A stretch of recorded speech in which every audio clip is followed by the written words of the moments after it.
Nalazimo se u osnovnoj školi egzotičnih sadnica, znači u sadnicama u početnom razvoju, u mladim sadnicama koje su dobijene in vitro ili reznicama. Imamo japansku jagodu drvo maginja, visteriju cvijeće, smokve, sadnice kafe tamo iza, jer ne trpe veliko sunce, sadnice kafe tamo snimit ćemo im kasnije, maslina, smokva mjesečarka i ove ostale sadnice koje se uzgajaju u ovoj prvoj fazi do prebacivanja u zemljišta i do prebacivanja u druge lokacije. Imamo nešto malo ginko bilobe, rujevna drvo, 3 vrste smokvi i 4 vrste grožđa u razvoju. Tamo je crna smokva, ono je dole kontinentalna, grožđe bijelo dobijeno margotiranjem, posebnom vrstom orezivanja margotiranjem, 2 nara,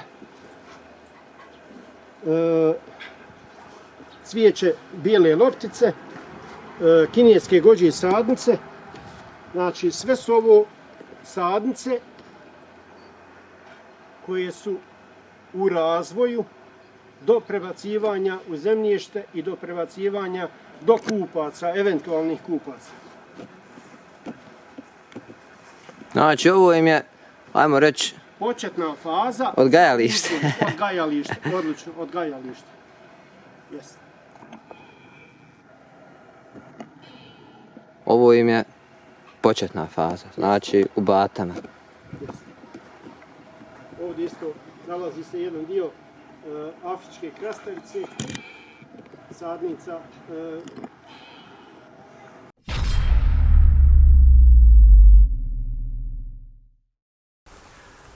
Evo nalazimo se u mjestu Bate u našoj lijepoj brezi. Naš današnji gost je Fahrudin Šahić. Čovjek koji se bavi jednim unikatnim zanimanjem za naše prostore Bosne i Hercegovine.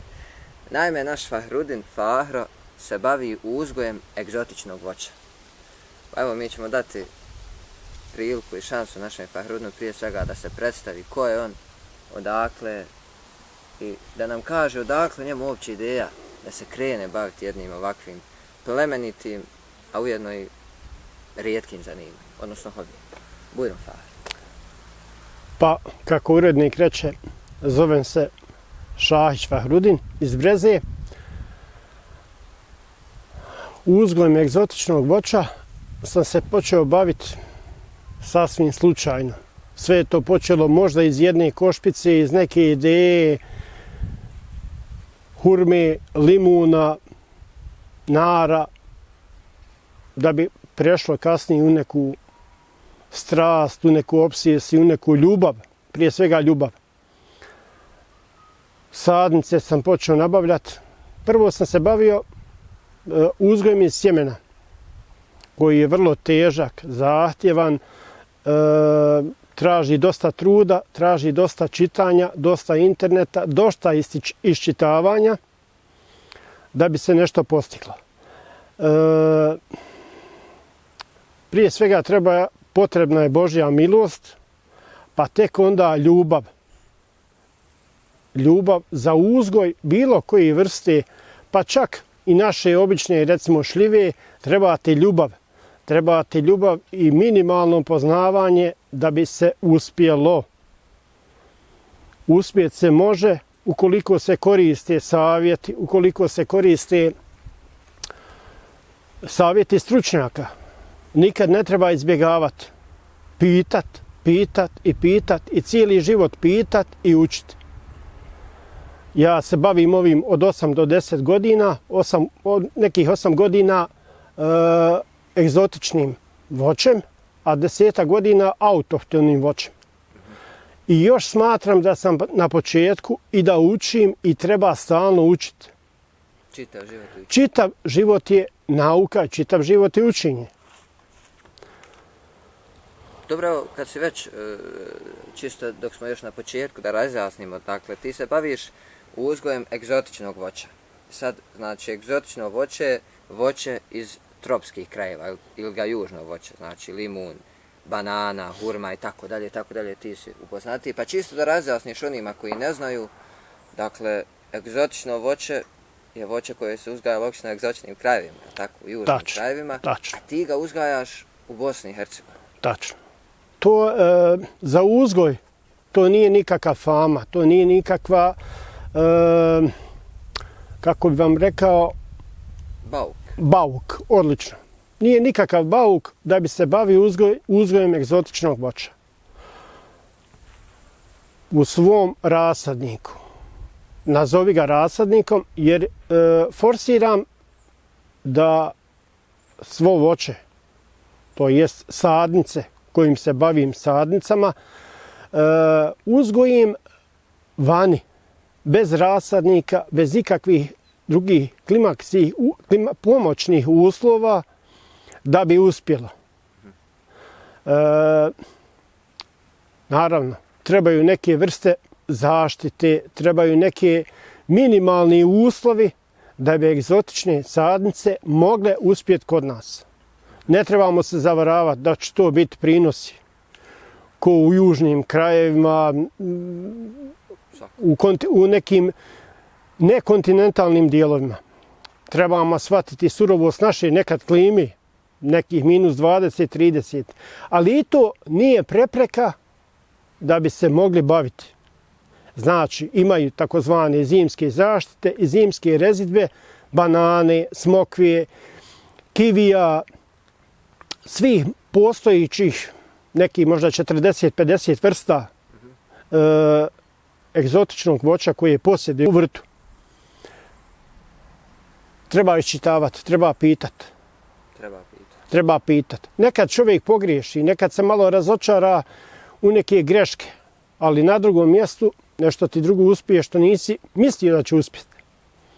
Sadnice nabavljam, sjemenke nabavljam, znači Malezija, Indonezija, Afrika, od prijatelja. Prijatelji su neki u raznim misijama. Odu nekim poslom. Moj prijatelj koji je bio u Maleziji, ja sam njega nazvao odmah, vidio ga da je tamo, tražio sam tu i tu te sjemenke. Prijatelj koji je bio u Africi, u Kongu, mi isto donio neke vrste sjemenki, nešto nabavljam preko interneta, dovijam se na razne načine. Biljku koju snimim da bi mogla i da bi mogao konje da je uzgojim, pokušavam na razne načine, znači da pribavim. Većinu tog svog uzgoja potenciram na nabavci. I ako nešto prodam, sitno prodam, samo da bi nabavio novu vrstu biljke. Nedavno mi je došla maslina, došle su sadnice kafe i došle su sadnice ginkgo bilobi. Sve su to specifične sadnice o kojim moraš čitati, isčitavati, gdje su male pogreške prilikom zaljevanja, prilikom prezaljevanja, prilikom neke vrste, neke male greške gdje može doći do sušenja sadnice. Uživam jednostavno u tom. To nije borba, to je ljubav.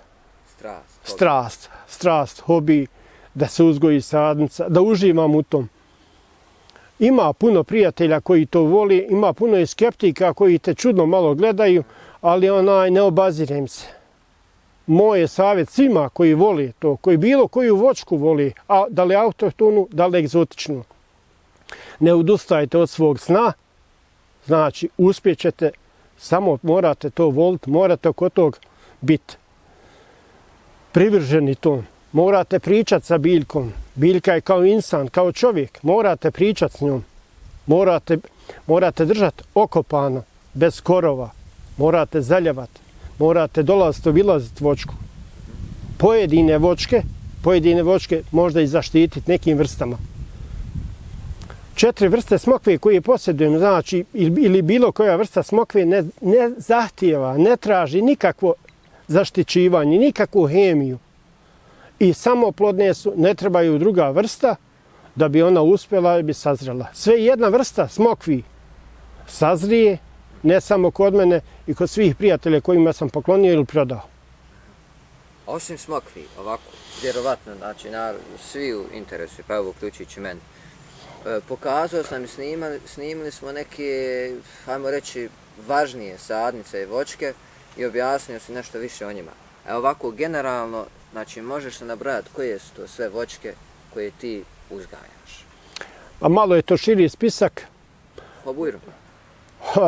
Ovako, počet ćemo recimo od tih smokvi, banana, 4 vrste lješnika, 5 vrsta lješnika, rimski tongile di romano, rimski ukusni, rimski lambert ljubičasti, istarski dugi, istarski krupni i kontinentalni sitni. Što se tiče lješnika, 3 vrste ribizli, crna, bijela i crvena, ogrozd bijeli i crveni, ogrozd crni, krupni. Japanska jagoda, maginja, drvo maginja, jagoda. Nabrojio sam, rekao sam malo prije, ginko biloba, nove sadnice ginko bilobe, sadnice kafe, sadnice masline, afrička krastavica ili afrička dinja, koja je malo nepoznata na našim područjima, afrička dinja.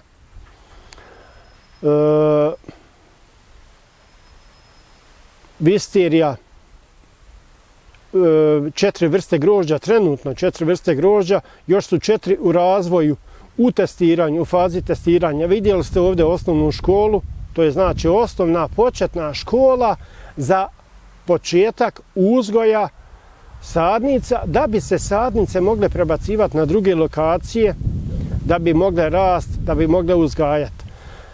Svaku sadnicu koju poklonim, dadnem, prodam, mora proći fazu testiranja.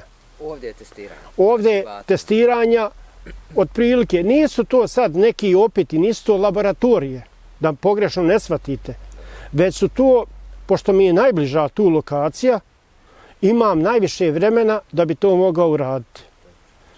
Kineska naranđa kumkvat je isto u fazi testiranja, ona nije na polju, ona je još u nekoj polufazi. Sljedeće godine ona ide napolje. Napolje? Ide napolje, pa ćemo vidjeti, jer sam vidio kod prijatelja u Ulcinju da je napolju, velika narasla, pa smatrat se i svaku ovu vrstu sadnice koja bude kritična, koja bude ide u kuću, ide u neke malo drugačije sfere zaštite. Plus, pored ovih svih sadnica što sam nabrojao, naročito egzotične sadnice, traže vrstu zavjetrine, podzida, zida, vještačkog, zemljanog, kamenog, u visini pola metra, metar, egzotične sadnice, po mom mišljenju, a mogu me mnogi ispraviti stručnjaci, ne smatram se stručnjakom, ovo je moj samo hobi. Ali hobi kojem si posvećen? Hobi kojem sam posvećen. Tražim odgovore od stručnjaka, čitam, iščitavam. Znači, egzotične sadnice traže minimalnu vrstu zaštite. Zimska rezidba banane i smokve ide u visinu 10 do 15 cm. Zagrnu se zemljom. U proljeće se odgrnu, one idu, rastu. Smokva, koja je vrlo specifična biljka, godišnje ide po 2 metra u visinu sa plodovima. Za svaku sadnicu, moje skromno znanje, koliko raspolažem svojim skromnim znanjem, dajem savjet za sadnicu kako i šta da je uzgoji, kako da uspije. Morate se pridržavati, nisam, kažem, stručnjak ni ekspert, ali se morate pridržavati savjeta da bi uspjela. Ne možete saditi egzotičnu sadnicu na sred bašče, na sred njive, ne možete saditi. To nije šljiva, naša autohtona, to je egzotična sadnica. Traži zavjetrinu, pozid, zaštitu. Traži malo minimalnih nekih uslova, traži malo kreča, malo cigle, drobljene, isitnjene, da bi uspjela. Nije zahtjevna, znači uspjeće. Samo trebate pitati. Besplatan je savjet. Savjet je uvijek besplatan. Uvijek dajem savjet besplatan.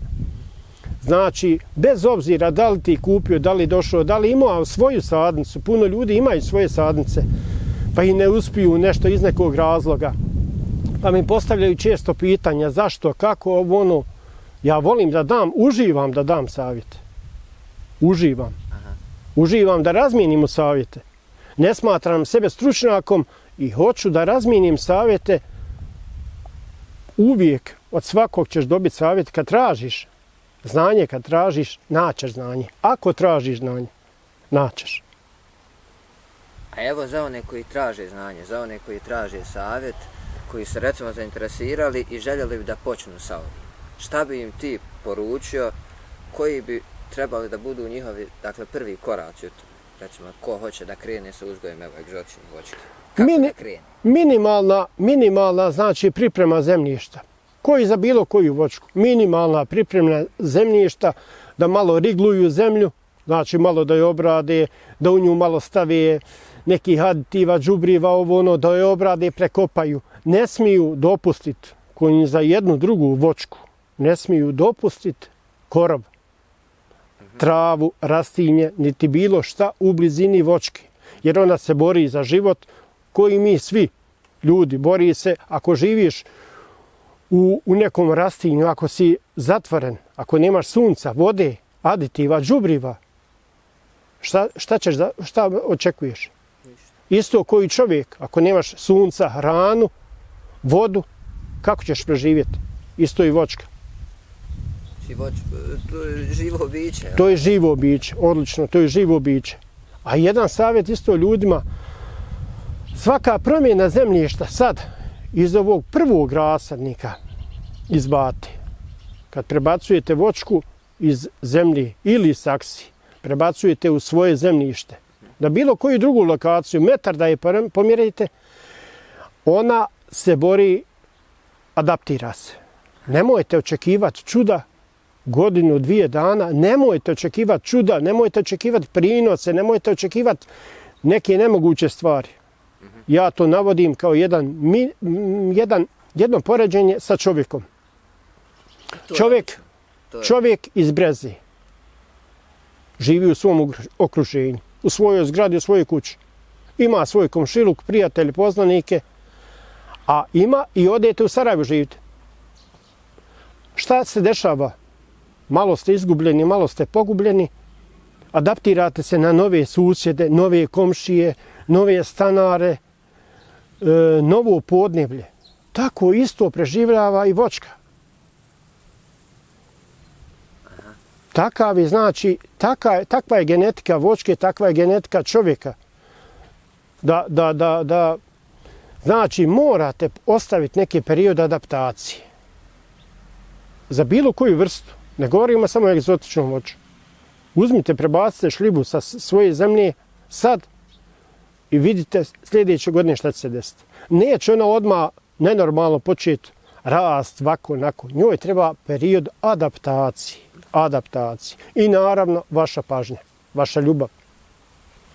To je odlično poređenje što si naveo, dakle, čovjek i evo voćka. Znači, zaključak bi neki bio, posvijete se voćki kao što se i čovjek posvijeti. Odlično, da bi uspjeli. odlično. Dakle, pružite mu ljubav, pružite mu njegu, pažnju i tako dalje. Sad ćemo pustiti kadrove koje smo snimili u tvojim, dakle, u Bati, na Sutješčici i u tvojoj kući u Založu, alejkum selam, u kojima ti objašnjavaš neke od tvojih najvažnijih voćki, najvažnijih sorti. A evo, prije nego što pustimo to, želio bih da te pitam kako je bilo na početku, a i dan danas ljudi vjerovatno nekako što kažeš skeptični su, govore, ajmo reći, demotiviraju te, jel tako? Na jedan način, što ćeš to raditi? Čak možda ti govori da si... Čudak, lud, jest. Što radiš tako nešto neobično. Kako ti reaguješ na to? Mislim, razumiješ, šta bi ti poručio ljudima koji rade tako neke neobične stvari? Za bilo šta u životu. Za bilo šta u životu. Trebaš vjerovati dragom Bogu. I trebaš vjerovati sebi. Bez obzira šta drugi govorili. Sve svoje stvari sam postigao s tih aspekata. Što sam bio čvrsto uvjeren u dragog Boga i u svoju sposobnost, nestručnost, svoju volju i upornost. Znači, pružio sam svim tim biljkama ljubav. Bez ljubavi nema ništa. Ne možeš uspjeti ako nešto ne voliš. Svoj posao ako ne voliš, nećeš uspjeti. Svoju profesiju, svoj profil ako ne voliš, nećeš uživati. Neće ti biti srce rahat. Nećeš biti rahat ti. Neće ti biti duša smirena. Ja u sred zime, kad je najveći snijeg, ja odem na svoj voćnjak, razgrnem, stavim stolicu ili ne stavim, gledam u biljke svoje, uživam. Znači, to je moj antistres. Svako od nas može da napravi neku malu, minimalnu baštu, pa malte ne na svojoj terasi, da napravi neke 2-3 kvadrata svoje egzotične biljke. Navodimo egzotične, sad pričamo o egzotičnom voću. Da napravi svoju baštu. Svi se mi vadimo da nemamo uslove, da ne možemo. Ja prvi volim otići na kafu, ok. Ali biti na kafi 6 sati i govoriti meni ili 5, 10, ne može to uspjeti, neće uspjeti. Zašto? Nisi ni pokušao. Pokušaj pa vidi. Imao sam ja uspona i padova u ovom poslu. Nazovi poslu, u ovom hobiju. Koji u poslu? Uspona i padova. Ali viši su usponi i ta ljubav prevladava to sve. Znači, nemojte nikad u bilo kom poslu, nemojte se razočarati. Vjerujte sebi, vjerujte dragom Bogu pa sebi. I uspjećete. Zagarantovano. Odradi svoj dio posla. Minimalne su.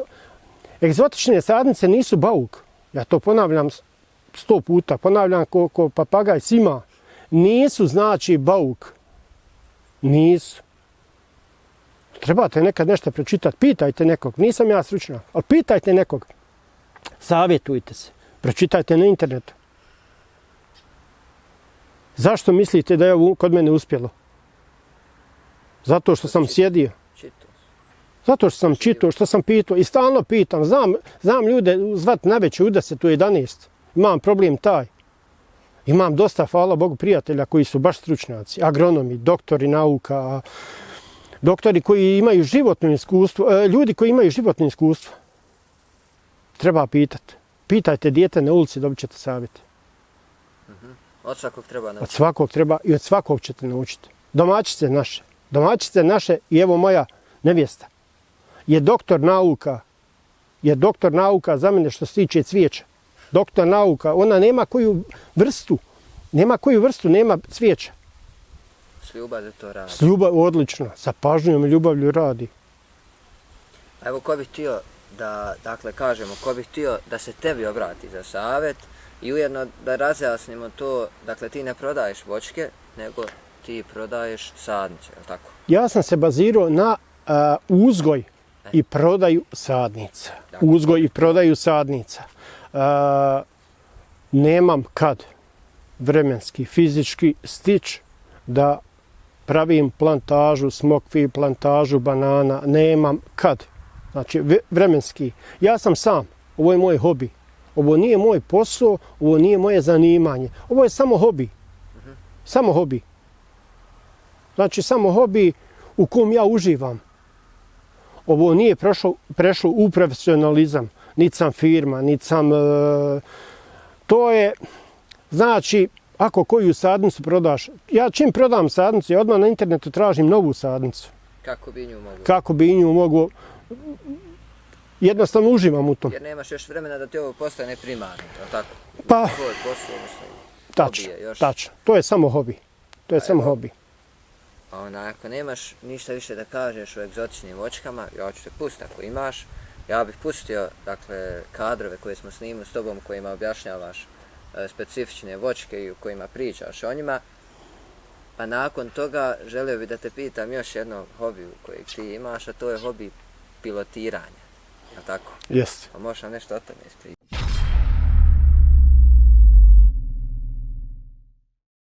Nalazimo se pored sadnice, trogodišnje sadnice, japanska jabuka kaki. Japanska jabuka kaki. Dobro.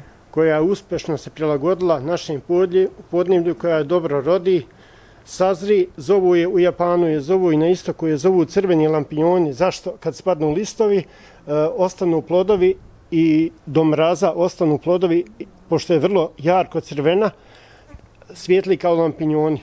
Zovu je crveni lampinjoni. I koja je godina? Treća. Treća. A sazrijeva u kojoj? Sazrijeva nekad 10. i 11. mjesec. Aha, znači ona mnogo ranije sazrije nego recimo banana koja je 6 godina treba. Ja. Aha, dobro. Znači evo nalazimo se kod sadnice banane, je li tako? Jeste. Sadnica banane naziva Musao Basio. Jestiva, ovo je i treća godina, trebalo bi da rodi 6. godine po onim svim preporukama stručnjaka i savjetima ovog čovjeka od kog sam dobio bananu, dobio sadnicu banane. Vrlo je uspješna, vrlo nezahtjevna je, znači osim one zimske rezidbe koju ću objasniti na kraju videa, koju ću objasniti svima način zaštite svih vrsta egzotičnih voća.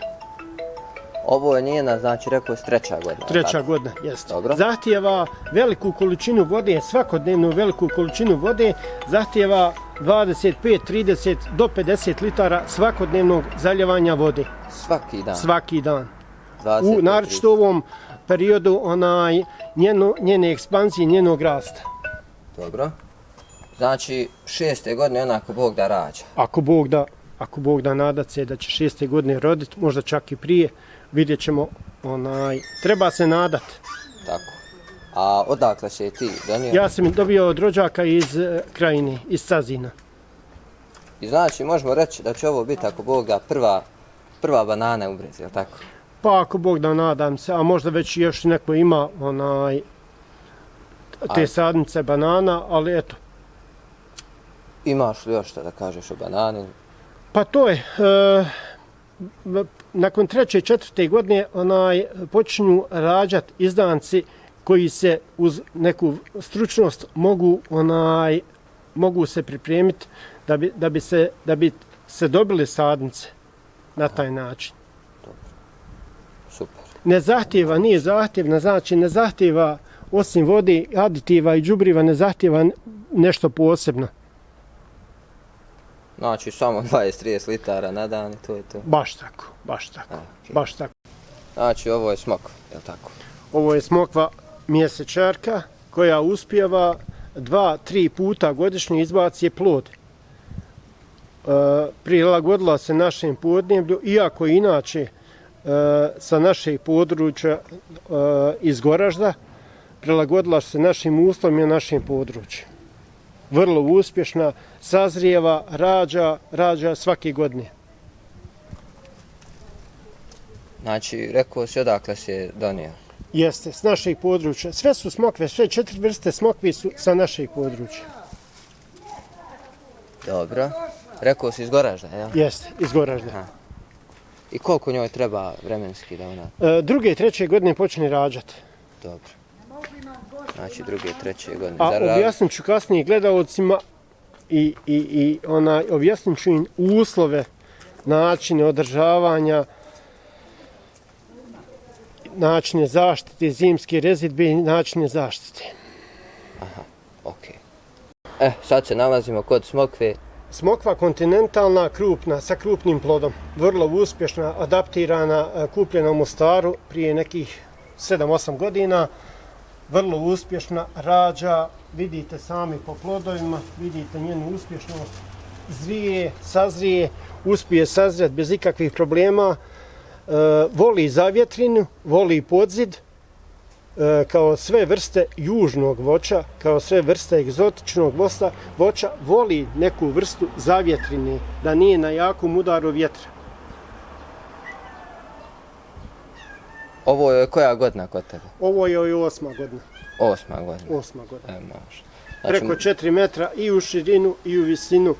Nisam mjerio otprilike preko 4 metra sa vrlo razgranatim granama. Znači možete reći ovo je jedna od prvih voćki koji su ti, jel tako? Jeste. Pošto je 8. godina, ti se baviš ovim koliko? Otprilike 8 do 10 godina, egzotičnim možda jedno 8 godina, a bavim se svim ostalim sadnicama i autohtonim domaćim sadnicama 10 godina. Aha. Eto, super. Super. Nalazimo se pored sadnice lješnjika rimski Tongile di Romano, rimski ukusni, krupni, sa vrlo krupnim plodom koji je daleko, po krupnoći ploda, daleko najveći od svih ovih vrsta lješnjika koje imam. U kojoj godini on sad redi? On počinje isto tako da rađa od 2. do 6. godine. 6. godine se smatra puni urod, od nekih 5 do 7 do 10 kila, zavisno od uslova i zavisno od njege i zavisno od onog koliko pružite svakoj sadnici. Afrička dinja, kivijana. Znači posebna vrsta. Posebna vrsta koja je rijetka na ovim prostorima, koja je malo zahtjevna za uzgojiti. Vidjet ćemo, plod je solidan, vidjet ćemo kako će onaj napredovati dalje. Zahtjeva posebnu pažnju i njegu. Koja je ovo godina? Ovo je prva godina, znači što se tiče nje, ovo je prva godina, rodi fino, obilno, ali onaj, vidjet ćemo, jesam li potrafio sve moguće uslove. Ovdje je crna smokva pored nje, crna smokva koja uspije svake godine sazrati. Ove godine malo zbog vegetacije, zbog uslova, zbog vremenskih uslova, jakih minusa, nisu sve neke stvari došle do izražaja. A Bože moj, ako Bog da nadat se. Ako Bog da. Pa, pilotiranje kao pilotiranje, ja nisam pilot, da odmah razjasnimo. Ja sam isto zaljubljenik, isto kao što su egzotične sadnice. Ja sam samo zaljubljenik aviona, naročito vojnih aviona, naravno. Letim i letio sam sa mnogim vrstama aviona kod nas u Srbiji u okruženju. San mi je da radio sam jedno akrobatsko letenje na vojnom avionu u Beogradu, to mi je bio baš životni san. Znači, akrobatsko letenje sa svim tačkama, najsloženijim tačkama. U pojedinim tačkama je ovaj potpukovnik avijacije mi dozvolio da ja, naravno uz njegovu asistenciju, prepustio mi komande. Prepustio komande u zraku na nekoj visini od nekih 5000 metara, naravno.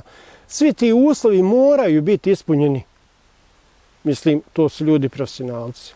Kod nas, što često odem ja na naš aerodrom u Visoko, su potpuni profesionalci.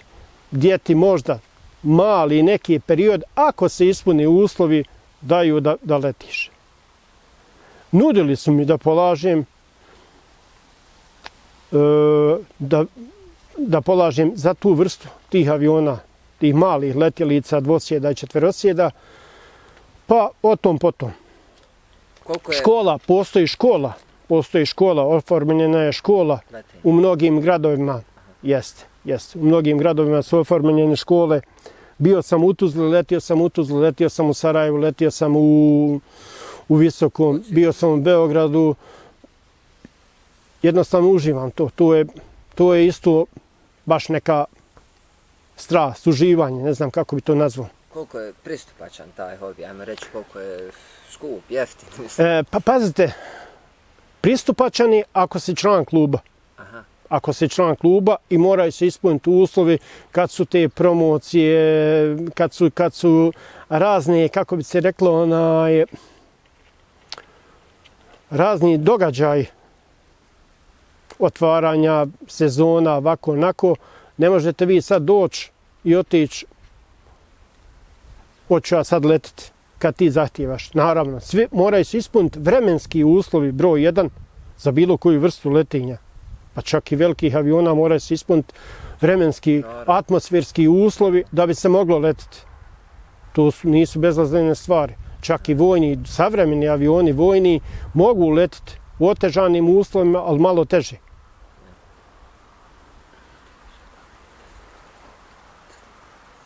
Hoćemo spomenuti, evo brat spominje da si se i karateom bavio. Dugi niz godina. Pa dugi, pojas imaš. Crni pojas, jeste. Eto, Pa nisam to isto... htio si sa tim pohvaliti sam, nego je brat morao intervenisati. Hvala.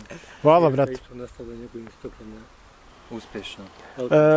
Ja sam, pa, hajde recimo, prilično se uspješno bavio karateom.